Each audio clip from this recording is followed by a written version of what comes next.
चरण सिंह सापरा साहब, चरण सिंह सापरा।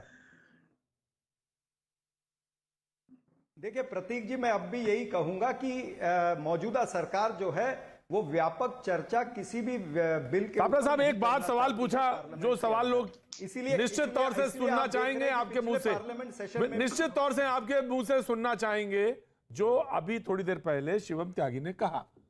उन्होंने कहा कि गला दबाना क्या ठीक है? वो लोकतंत्र नहीं है।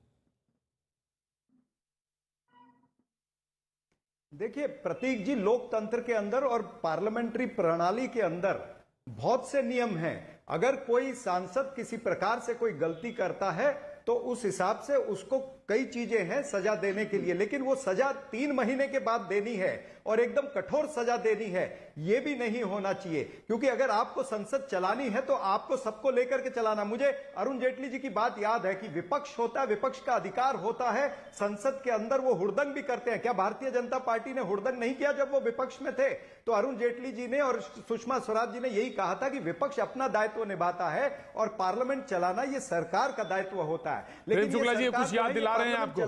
प्रेम शुक्ला जी, प्रेम शुक्ला जी, दो नाम लिए इन्होंने और वो सरकार की इंटरप्शंस के बारे में कहा जाता है। जी प्रेम शुक्ला जी, और उनकी बात खत्म हो जाए तो मैं उत्तर दूं। कोई चर्चा नहीं, राइट सर, पार्लियामेंट इनकी बात खत्म हो जाए तो चरण सिंह साहब। प्रेम शुक्ला जी, प्रेम शुक्ला जी, अब ये क्या बताएंगे? ये भूतकाल में देखिए, संसद जो है की बात करेंगे नहीं, ये भूतकाल में चले जाएंगे। देखिए अब ये इनका संकट है, ये मेरी तरफ से भी यही बोल देंगे कि इनका जो है वाचालता अत्यंत जो है सघन है। आपका संकट सघन वाचालता के चक्कर में ये प्रश्नों का उत्तर भी स्वयं दे देंगे। मेरे प्रेम शुक्ल से भी, अरे मेरा आपके पास कितने उत्तर समझ में आ रहे हैं? बोलिए। देश की जनता भली बात जान रही है कि चरण सिंह सापरा क्या बोल रहे हैं, कहां से बोल रहे हैं, क्यों बोल रहे हैं। ठीक है, शांत हो जाए। मुझे प्रतीक जी के कहने पर आप मुझे जो है आपसे पूछकर उत्तर देना तो नहीं है। प्रेम शुक्ला जी, जी प्रतीक जी, मुझे थोड़ा शिष्टाचार की अपेक्षा है। हालांकि अशिष्ट लोगों से शिष्टाचार की अपेक्षा करना गलत है। देखिए, इन्होंने दो मुद्दे उठाए। इन्होंने कहा कि भारतीय जनता पार्टी भी किसी जमाने में संसद में हंगामा करती थी। तो क्या भारतीय जनता पार्टी के सांसदों के खिलाफ कार्रवाइयां नहीं हुई हैं? अगर कोई भी, और संसद में विमर्श जो है संसद से अपेक्षा है।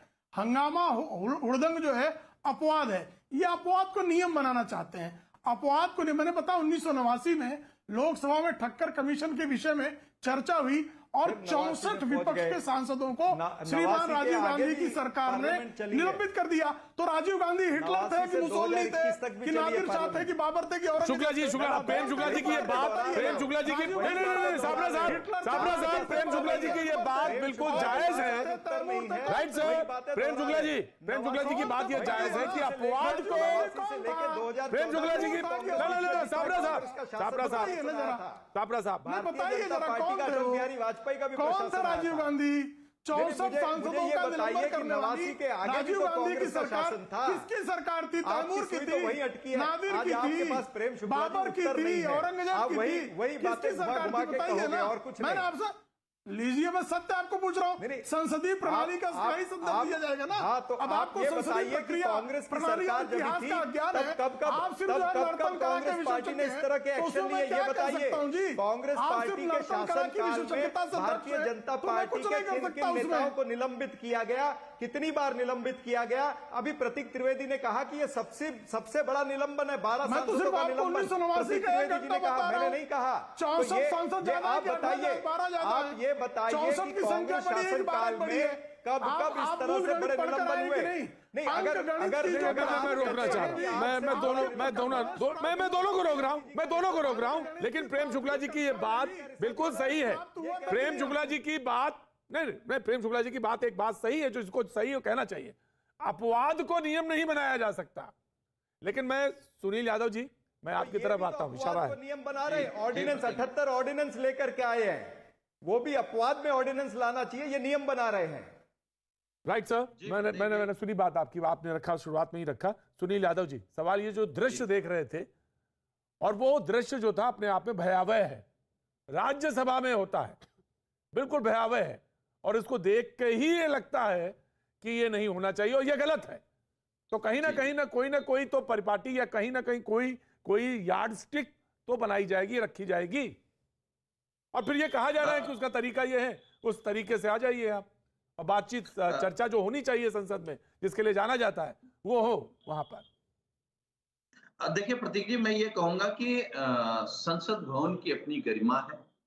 आप सत्ता पक्ष में बैठे हैं या विपक्ष में बैठे हैं, अगर सत्ता पक्ष में बैठे हैं तो आप लोगों के लिए अच्छे कानून बनाने के लिए, अच्छा कुछ देने के लिए बैठे हैं, और अगर विपक्ष में बैठे हैं तो सरकार तानाशाह ना हो जाए, कोई गलत फैसला ना ले ले, नोटबंदी और किसानों के तीनों काले कानून जैसे। इसलिए विपक्ष अपनी बात कहता है और कहता रहेगा और कहता रहना चाहिए। आज भाजपा सरकार में है, कल दूसरा कोई सरकार में होगा। सुनील जी, मुझे एक चीज बताइए, सुनील यादव जी, मुझे एक चीज, एक सवाल प्रश्न का उत्तर दीजिए जो सारे लोग जानना चाहते हैं।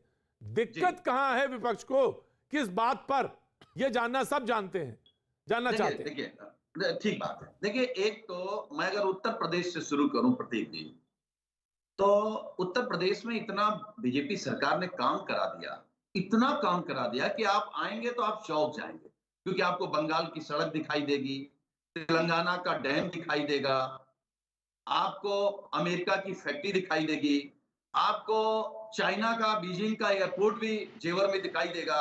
तो जो लोग एक काम न कर पाए हों, फर्जी तस्वीर लगा के फर्जी नेता, फर्जी मंत्री, फर्जी लोग ट्वीट कर रहे हो, और दूसरी तरफ जब संसद भवन की बात कर रहे हैं, फर्जी मंत्री, ये सब, ये जो शब्द का इस्तेमाल कर रहे हैं, ये मैं जानना चाहता हूं क्यों, आखिर क्यों फर्जी मंत्री? नहीं, मैं जब तस्वीर फर्जी है, विकास फर्जी है, तो जनता ये मान रही है कि जो लोग ट्वीट कर रहे हैं, ऐड दे रहे हैं टीवी अखबार में, वो लोग भी फर्जी हैं। क्योंकि फर्जी इसलिए मैं कह रहा हूं, इन्हीं फर्जी लोगों ने कहा था महंगाई कम करेंगे, महंगाई बढ़ा दी।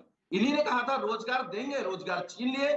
इन्होंने कहा था बहन बेटियों को सुरक्षा देंगे। इन्हीं के विधायक, इन्हीं के सांसद, इन्हीं के नेता, उन्हीं से बहन बेटियां की आबरू सुरक्षित नहीं है उत्तर प्रदेश में। इसलिए मजबूरन हमको इन्हें फर्जी कहना पड़ रहा है, शिवम त्यागी, क्योंकि उत्तर प्रदेश ने तय किया है। प्रतीक जी, एक बात मैं बड़ी शालीनता से कहना चाहता हूं संसद के संबंध में।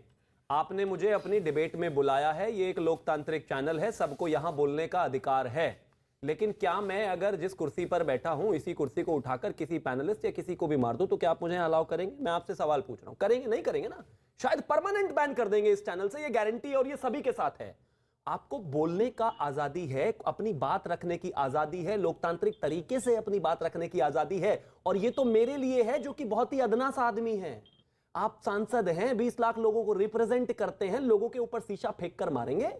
तो माफ कीजिए, कार्रवाई करना जरूरी नहीं, अतः जरूरी है, क्योंकि 130 करोड़ लोगों को रिप्रेजेंट करते हैं आप, और उसके बाद आप टीवी पर आकर रोए हाय फ्रीडम ऑफ एक्सप्रेशन, हाय फ्रीडम ऑफ एक्सप्रेशन। कैसा freedom of expression? With great power comes great responsibilities. आप क्या रिस्पॉन्सिबल बिहेव नहीं कर सकते? संसद में अब से पहले बहुत हंगामे हुए हैं, और जो अरुण जी का उसमें बारे में कहा गया और सुषमा जी के, खूब हंगामा हुआ है, कोई भी कर सकता है, कहीं कोई दो राय नहीं है। लेकिन क्या कभी आपने कोई ऐसी सिचुएशन या ऐसी स्थिति बनती देखी? पिछले बार के सेशन में आपने देखा होगा क्या हालत थी, किस तरह से वेल में सिचुएशन खराब कर दी गई थी, आपने सबने देखा। सुनील यादव कुछ रिस्पॉन्ड करना चाह रहे हैं जी, वेरी क्विक। मैं शिवम जी से क्यों ले जानना चाहता हूं कि बंगाल की रोड पर आप नहीं बोले, अमेरिका की फैक्ट्री पर नहीं बोले आप। मुझे लगा ये बहुत ही गैर तार्किक सवाल था। एक अखबार ने बंगाल की तस्वीर को प्रेम जी की पार्टी के ऐड में मिलाकर रख दिया। उस अखबार ने इस बात की माफी मांग ली, उसके बाद बात ही खत्म हो जाती है। मुझे तो समझ में नहीं आता, प्रेम जी की सरकार ये पूर्वांचल एक्सप्रेसवे, ये बुंदेलखंड एक्सप्रेसवे, इतने बड़े बड़े एक्सप्रेसवे बना रही है, वो उनका ऐड देंगे। भाई वो दूसरे की तस्वीरें क्यों चुराएंगे? उत्तर प्रदेश अब कोई अखिलेश यादव वाला उत्तर प्रदेश थोड़ी ना रह गया कि एक सड़क बनाई वो भी 15 किलोमीटर अधूरी और उसको ही पूरे जिंदगी जो है आगे बढ़ाते रहेंगे। आजकल 4-4, 5-5 पर काम चल रहा है, एक तैयार है, किसी को भी उठाकर दिखा सकते हैं। एक काम गिनाइए, बताया ना सर, अभी तो बताया आपको। पूर्वांचल एक्सप्रेसवे आपका था क्या? आपने नहीं बनाया। बुंदेलखंड एक्सप्रेसवे आपका था क्या? आपने नहीं बनाया। गोरखपुर लिंक एक्सप्रेसवे आपका था क्या? आपने नहीं बनाया। वाराणसी लिंक एक्सप्रेसवे आपका था क्या? आपने नहीं बनाया। बन गया क्या? कमाल की बात है। 503 ऑक्सीजन प्लांट्स आपने बनाए क्या? नहीं बनाया आपने। 35 मेडिकल कॉलेज एक छोटा सा एक ब्रेक लूंगा, ब्रेक के बाद मैं वापस लौटता हूं, शिवसेना से स्टार्ट करूंगा। वक्त एक छोटे से ब्रेक का।